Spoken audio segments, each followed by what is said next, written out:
there was no like, oh, I'm just going to try this out for a few weeks. It was like, I'm either doing it or I'm not. I didn't want to be doing your grandma's Nissan Micra from day one. I wanted to be doing Porsches and BMWs and Lamborghinis and Ferraris.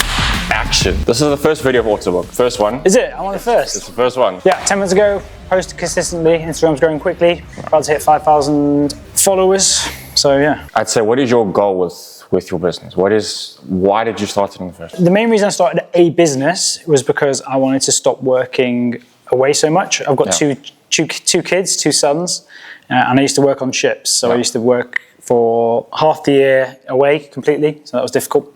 So that was the main reason why I started a business. And then detailing was the kind of closest thing I used to do. I used to work on ships, used to clean them, polish, maintain. We did a lot of painting, we did a lot of hands-on stuff, we did loads of water sports, loads of stuff. So it was a bit of a jack of all trades. And I think detailing is the kind of business where if you can do a lot of things, it's quite handy because, we can get a car in, like we had this one, we did paint repairs, leather repairs, polishing, coating, detailing, we took the wheels off it, we did so many things to it, so having all those, like a diverse skill set is good. It helps. Yeah, and helps. I like cars. And the main thing we love to do on this channel is to describe the difference between hobbyists, quite detailing, and people that actually take it seriously. What I've done is I've got some questions for you. When did detailing stop become a side hustle and actually become a proper detailing business for you? I think, to be honest, for me, it never was a side hustle. It was all or nothing. Like I said, I had to start this business, I had to quit my job, but with 2 kids and a mortgage, there was no like, oh, I'm just going to try this out for a few weeks. It was like, I'm either doing it or I'm not. So it was quit my job, invest all my life savings into a business and all the equipment and making it look cool and start. So I got the keys to the building, rent the building, I got the keys. 6 weeks later, I opened for detailing. So 6 weeks of everything, did everything myself, painted everything, hung the curtains, helped the electrician do all the wiring. The only thing I didn't do was the floor. So 6 weeks of, business planning. I mean, I planned it a bit beforehand, but getting it all finalized, getting the lifts installed and the compressor and all the airlines and all the inspections you need to get for doing it in the Netherlands, which is crazy. I think that's one thing that separates you.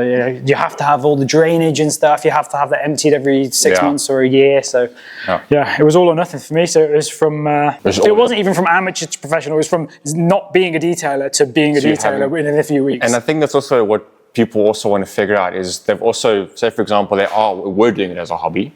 And do want to take it seriously. What is like that stepping point that you would recommend for them to get to before they start taking the massive step to a shop like this? I mean, you were forced to do it, but obviously some people have another job, or if they don't. I think you've got to learn enough to be able to be payable. You don't have to be the best in the world because you don't have to start at the top, but you have to be good enough that people want to pay you money, and then you just got to commit. And just like anything, I think you just got to throw yourself into it and risk. You have to take a risk, especially if you want to start a detail. If you've got a normal job, you want to start a detailing business, you've just got to take big risks. Otherwise, you're never going to do it. So, and a lot of people will make excuses, the economy, or my job pays really well now, and but once I get my first house, then I'll start the business. Like that, just fucking start. Just commit. Like absolute 100% or nothing. It's the only way. Agreed. What was that one turning point that made you realize, okay, I have to stand out from the competitors, otherwise I'm going to be left like everyone else? No, there was that, because I like I said, I started off big with a big investment and a big building, but I had no customer base, no marketing, no SEO. The website was shit. So it took a lot of, for me, content was big. Like I said, we've worked on Instagram.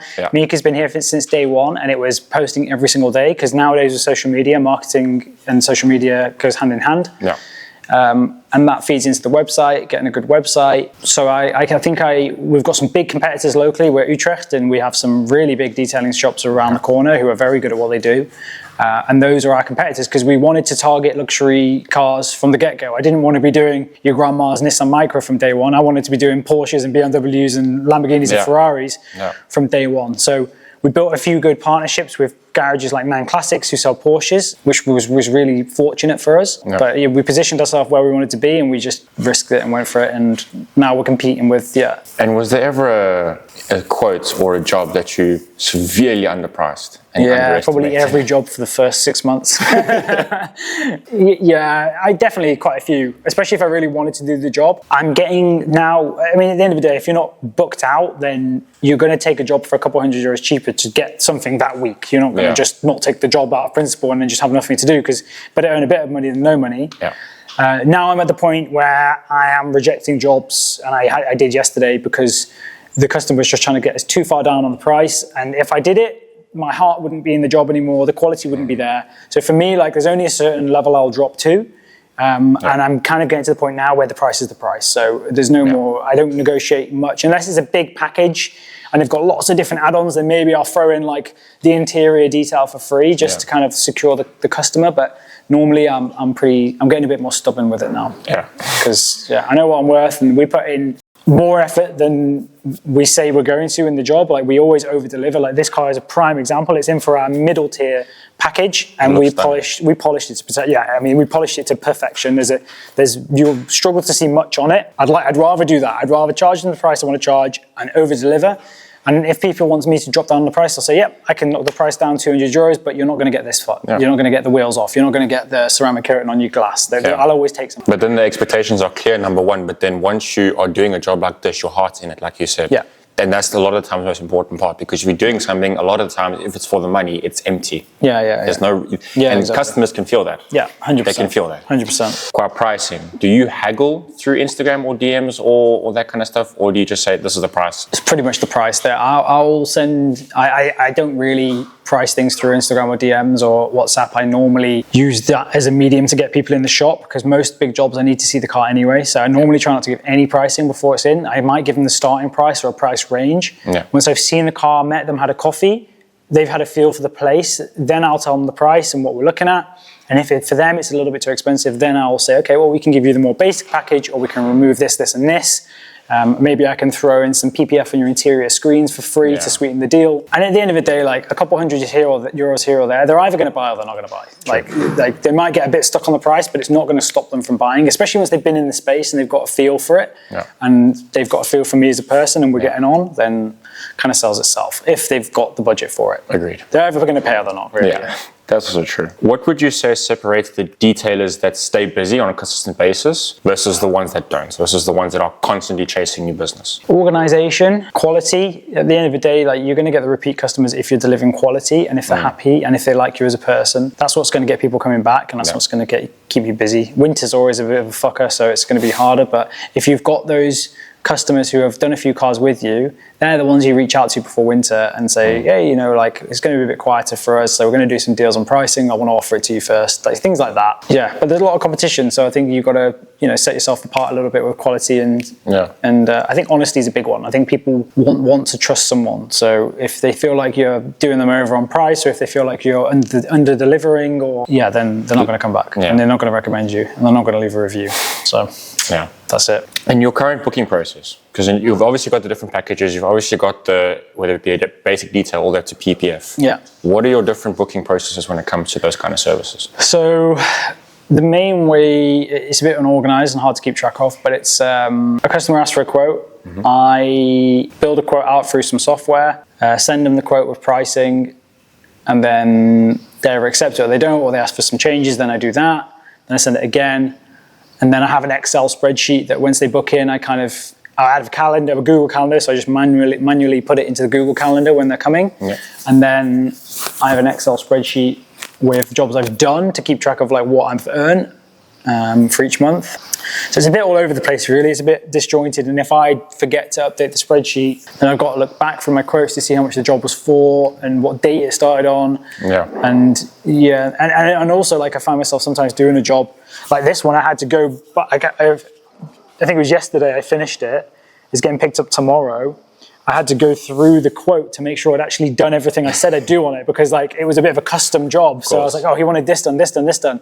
So I had to actually double check it and make sure I'd actually ticked everything off the box that he asked for, because otherwise he comes and says, oh, but I thought you were fixing that stone chip, and I didn't do it. So that's something I actually find myself doing a lot. But that also goes back to, like you said, about the honesty. Yeah. You setting yourself a certain standard and making sure that you stick to it. Which gives your client, this client, the trust to say, right, if I have 2 other cars, they'll come back to you. Exactly. Trust. Exactly that. And I know for sure this guy, for him, when I first gave him the initial price, he was a bit like, oh fuck, that's a lot of money.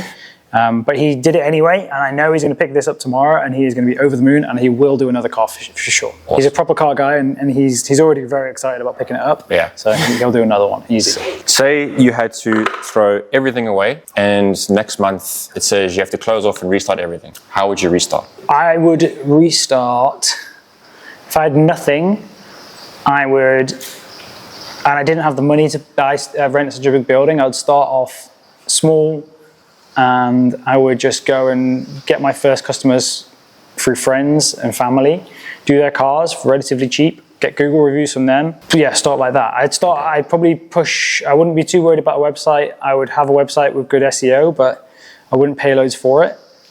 I would, yeah, I think Google reviews, personal references, and then you'll start just popping up on people's search engines anyway, and then you get the business through that. I think that's what I do, yeah. Sick. And social media, loads of social media, film everything. That's what I think you've also noticed when it comes to social media. People want to do stuff with videos instead of documenting the process. Yeah. Because that's the most underrated way for doing social media, is documenting instead of doing something for social media. Yeah. We're doing a bit of everything at the moment. We're filming like satisfying stuff. We're filming behind the scenes polishing. We're filming talking to camera. We're filming loads of vlogs at the moment for YouTube, long form. We're probably going to chop them up into a bit of short form. So we're just kind of hammering it on all angles. But see what works for you, see what pulls in. Like a lot of your followers will be detailers. So, I mean, not customers. But when a customer does find your page, they'll see loads of different things you can do. And I even had a customer with a Porsche Boxster message me saying, oh, he did his car already, and he was like, oh, I just saw your video when you did the Porsche Panamera headlights, we restored them. He said, yeah, I'm going to bring my car for headlight restoration and PPF on headlights. So he's seen on Instagram that. He'd already followed us, already had something done, but he's gone and seen that and gone, yeah, actually, I'm going to do that to mine as well, and I'm going to PPF the headlights. So it's just led on to some more work. So documenting everything, and it doesn't all have to be high polished stuff, but yeah. Perfect. Everyone's got an iPhone. Always. Most underrated camera. Yeah. It's the most underrated camera. Well, we don't even use it enough, really. We use cameras, like pro cameras all the time, but like I'm going to start doing more behind the scenes with the iPhone and just it's for those soft leads who have followed you because maybe they want some services. Yeah. Those little iPhone videos are great because they go, oh yeah, that's cool. That guy seems like a nice guy as well. He talks normally, and I'd like to get that done with my car. So then they message you. So sick. Yeah.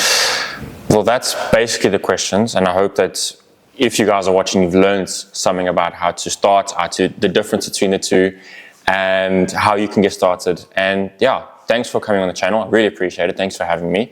No worries. And your links, all your information will be in the descriptions. Check them out in the description. Like and subscribe, motherfuckers. Perfect. Nice. Chilling.